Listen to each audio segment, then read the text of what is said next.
Welcome, eSparkers! Today we will be learning how to make text connections as a strategy of reading. You may be asking yourself, what are text connections? Well, I'm glad you did. There are three types of text connections: text to self, text to text, and text to world. Let's take a closer look at each of these connections. When you make a text to self connection, you draw on your own personal experiences. I may connect to a text in a different way than you do because you have different experiences and background knowledge. When we make text-to-text connections, we connect the text we are currently reading to a previously read text. The word text refers to anything written, so it could be stories, poems, or songs. When you make a text-to-world connection, you draw on experiences outside of your own. They are no longer personal. Text-to-world connections address bigger issues, events, or concerns in society. Okay, let's take a closer look at text connections with an example. I have been reading the book When Jessie Came Across the Sea by Amy Hest. I'll give you a brief summary of what I've already read. The story is about Jessie, a young Jewish girl from Eastern Europe. She is chosen by her local rabbi to emigrate to America. She must leave her grandmother behind. That's where we'll pick up the story. A week passed quickly, then two more, as grandmother prepared Jessie for her journey. The morning the ship was to sail, it rained so hard there was no telling where the sea. America, good things await you there, grandmother promised. Jessie stood at the rail, holding her hat against the wind and the rain. At her feet was a small trunk, packed with a few simple clothes and layers of lace. In Jessie's pocket was the tiny silver box with a tiny lace lining, but her mother's wedding band was not inside. "Keep it safe for me, grandmother," she had whispered as they kissed goodbye.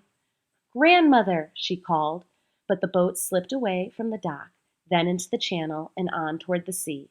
Umbrellas faded in the mist. Rain pelted Jessie's face. It slid down the back of her collar. I just made a text-to-self connection. Let's fill out this table to track my connections. The quote from the text that I connected to is, "Grandmother," she called, but the boat slipped away from the dock, then into the channel, on toward the sea. This reminds me of the first time I left home to go to sleepaway camp for 1 whole month. While I wasn't going on a journey across the world, and I wasn't leaving my family forever, I do remember feeling very scared and nervous for what was awaiting me at camp. I can imagine that Jessie must be feeling those same emotions on a much larger scale. Okay, let's keep reading. Later, she sat on her trunk and cried. Passengers pitied the girl with the auburn hair and ginger-colored freckles. But what could they do? Crammed together and fearful, speaking strange languages, huddling close to keep warm, what could they do for Jessie? The ship sailed west for many days. At first it was stormy. Jessie lay curled on a mat, too ill to eat, too ill to sleep. She thought about grandmother in that hut with the slanting roof, eating her soup alone. I just made another connection. This time it was a text-to-text connection. As I read this quote, Jessie lay curled on a mat, too ill to eat, too ill to sleep.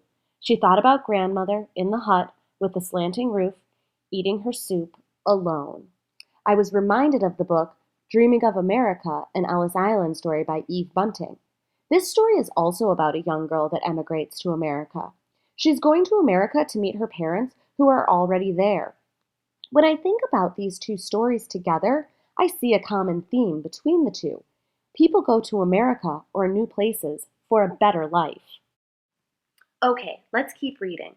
I've skipped a few pages that describe Jessie's journey so that we can read about her arrival at Ellis Island.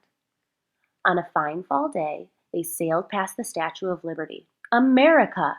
No one swapped stories or argued. Babies hushed. Even the oldest passengers and the most seasick stood against the rail. America! And there it was, New York City, with those tall, tall buildings that touched the sky. Grandmother, Jessie thought, if only you could see what I see now. The ship docked at Ellis Island. Then papers, wait online. Inspections, wait online. Papers, wait online. Questions. What is your name? Jessie. What is your age? 13. Are you married? No. What is your occupation? I sew lace. Can you read and write? Yes. Are you ill? No. Jessie, a woman with bright hair burst through the crowd. You may call me Cousin Kay. She had a soft, sweet voice and gave Jessie a hug. Where is Lou? Jessie wondered as Cousin Kay talked on. I forgot to say goodbye. I just made another connection, a text-to-world connection. As I read, the ship docked at Ellis Island, then papers, wait on line, inspections, wait on line, papers, wait on line, questions.